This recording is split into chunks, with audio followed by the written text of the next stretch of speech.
God, those fight week, disappointed you had to wait so long to get a fight. You wanted to fight before this, right? Yeah, they had a couple fights out there, a couple options, so they all would have been nice. But we are here. And I ain't gonna lie, I thought Michael Chiesa was gonna pull out the fight like 6 or 7 times. It's like you keep hearing like local reports from back home how his back's been hurting and stuff like that. Then I seen him at the PI, so I was like, they'll take care of him. So he's here. Good news. I love it. As long as it doesn't lock up during weight cut, right? We're good to go. Well, I was going to ask you about, so, you're that anybody, anywhere, anytime kind of guy, but not usually like when you already have a fight booked. So was it really specific to this? I was wondering what the mindset was. Was it specific to this situation that you thought you were going to lose this fight? I mean, I thought I was going to lose this fight. I had some other things going on back at home I kind of wanted to be available for, you know what I mean? So I was like, if I'm going to lose this one, I want to still make my bankroll before, you know what I mean, Michael Chiesa possibly pulls out. But he's here, so, it's like, and I really liked the Jack fight. It's like the Jack fight made great sense to me. It's like styles make fights, and I like the way Jack boxes, and it's like, to go out there and experience some of Jack's boxing would have been nice. I guarantee you Jack would have shot for a takedown, if he didn't, I would, but, shit, it was all going to be fun. Well, instead you get Michael Chiesa as well, and I was going to ask you about styles. This doesn't necessarily seem to be the kind of style you most enjoy competing against. No, not at all, right? So he made a report yesterday on one of the things. They said that he wants to sub me easily, and it's like, bro, I don't want to be subbed at all, so I damn sure hope you don't sub me easily. You know what I mean? So, it'll be a really, really good, fun night, Michael Chiesa has some really cool tricks as far as grappling goes, so I'm curious to go out there and see how having a wrestling coach full-time matches up against those grappling tricks that he has. I know you're a company guy, but do you ever go to the matchmakers who are like, come on, man, you know what kind of fighter I am. Like, give me somebody I can put on a show. I asked for this one. You know what I mean? It's like when Jingling fell out and I was fighting Ponzi, it's like I had Eric Sands with me, and I had, it's like I was feeling back comfortable again with the wrestling. It's like, remind you when I lost to Brunson and Marvin, I went and worked on it tremendously, and then I took a little bit of a break, and then you come back, and then Chimaev does me the way he does me. I'm like, damn, I shouldn't have took a break on wrestling. Granted, I was getting ready for D-Rod, so I was like, I don't have to wrestle in this fucking camp. You know what I mean? I'll do a little jiu-jitsu, it'll be all right. Then you get Chimaev, the guy's he's a stud. He's very fast, when it comes to wrestling. So I realized, I was like, okay, I'm starting to understand positions a little bit more, but he's fast, so you got to be able to understand these positions at a higher pace, and so I think Chiesa's a really good fight. That's why I asked for it, because, it's like I get to work on my wrestling inside the cage, but at a slower pace. It's like I get to do what I was supposed to do against Brunson, but I do it against Chiesa, and he's not as strong as Brunson. At least I don't think so. So it'll be good. It'll be fun. That's interesting in a lot of ways. Do you kind of hope you get to show those skills? Like, I'm sure we're going to grapple. We're going to grapple. I mean, am I going to KO him? I mean, absolutely. But I mean, to think that he's not going to grab me before I KO him, I'd be fucking ridiculous. Unless I have one of those fucking Derek Lewis, Curtis Blades moment. Wow, you know what I mean? He's okay. Yeah, it'd be pretty cool. Last thing for me, I mean, you win here. He's 12 in the rankings right now, right? Do you start talking about and thinking about rankings and all his positioning again? No. I go and find the worst guy that won a contender fight, and I fight him. It's like the job is to keep getting paid. The job's not to climb the ranking as fast as you can. Look, I said I want to work on my wrestling in the cage against Michael Chiesa. I didn't say that my wrestling was good enough to beat Colby Covington. You know what I mean? It's like now, me and Colby Covington get in there, I still believe I'll knock him the fuck out. But, he starts sniffing my dick, and it might be like that for 25 minutes, So that's just the way it goes. Kevin, right here. Given that Mike is around the PI often, and he is like a broadcaster and an analyst now, do you have any sort of relationship with him at all? Or is it just strictly like I've seen him. I've seen him several times. It's like I really didn't like the guy at first, but then he took the fight. And when he took the fight, I was like, okay, it's like, it's not that I don't like you. It's just I think I just wanted to fight you.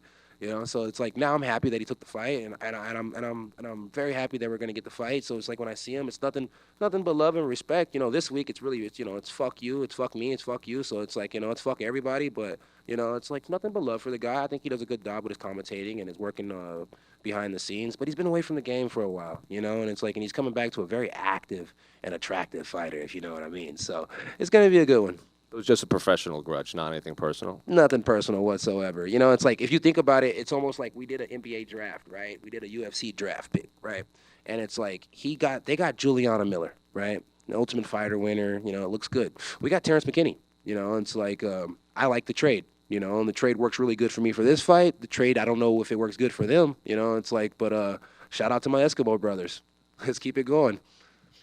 Can I ask you your opinion on, I don't know if you saw, but Ian Gary was walking around with Jeff Neal's mugshot on it. Yeah, I did a whole live feed about that shit. I mean, it's like, It's like that's between that man and that man. You know what I mean? It's like, but it's like if I had to pick sides, I would say, you know, Geoff Neal's more on the right side. You know, it's like I'm a father. Ian's a father. As you get older, somebody, you know, what's a good word? Practorize, how do you say that shit? Somebody fucks with your kid like that, you're going to be pissed, right? So you just got to think about it in that aspect. You know, it's like I fuck with people all the time. You know, it's like I'm not walking around with your old lady bent over on my shirt, and I'm not walking around with a mug shot on my shirt. You know, Buckley goes too far. Ian's a very good entertainer, but that was a little, you know, a little borderline. I don't think it was too far, but it was a little borderline. But at the end of the day, it's like it's the fight game. People are going to talk shit. People are going to do dumb things, and you just ultimately got to deal with it. And last one for me. What are your thoughts on the main event between Dustin and Justin? That's a cool fight. You know, it's brings a lot of followers, and you know, I think that's what it says. You know, bring more followers. That's the name of that BMF belt. I was going to ask you about the BMF belt. Is it one thing that you've ever been interested in? I think you're a guy who fights regularly, often, anyone. Bro, I might get in trouble, but I bought a whole BMF ring. I just made my own ring. Like, fuck it. You know what I mean? It's like, obviously, I'm not going to get the belt. They dropped it down to 55. I ain't cutting that weight. So it's like, the people speak loud. You know, the people love me. You know, it's like when they drop it, you know, it's like I don't ask to be tagged. The people tag me, and you know, they think I'm BMF. You know, it's like George had it, and you know, it's like he talked all that shit about how we were gonna scrap. You know what I mean? And it's like I got one more, and it's for you. And it's like I got a whole DM full of this bullshit. You know, it's like, but ultimately you retired, and then you blessed your homeboy with the belt. And nothing wrong with that. I would have did it for my homeboy too. So fuck it. You know, it is what it is. So I got a ring. The ring's nice as fuck. When do we get to see the ring? Shit, I'll probably wear it tomorrow. Okay. Just so I can get in trouble. It's pretty close. Who are your top 3 BMFs in the UFC? Top 3 BMFs in the UFC are not in the UFC, so it would have to be the top 3 is just it's both Diaz brothers and then it's George. You know, and it's like everybody else in the game. I hate to toot my own horn, but these motherfuckers ain't like me. You know what I mean? It's like, you know, you look me up hard enough, you see the track record. So it's like, yeah, they're pretty cool inside the cage. They're really, really good guys. I think they're fantastic guys. I don't think there's nothing wrong with these guys at all. I'm not trying to talk shit about them, but you're talking about a bad motherfucker inside, outside the cage. It's like, you go look at George, right? His dad just popped somebody for going inside the house. Bad motherfucker. You know what I mean? You look at Kev stopping sushi shootings, motherfuckers getting popped. I'm on 7th Street doing crazy shit. I'm all over Houston doing crazy.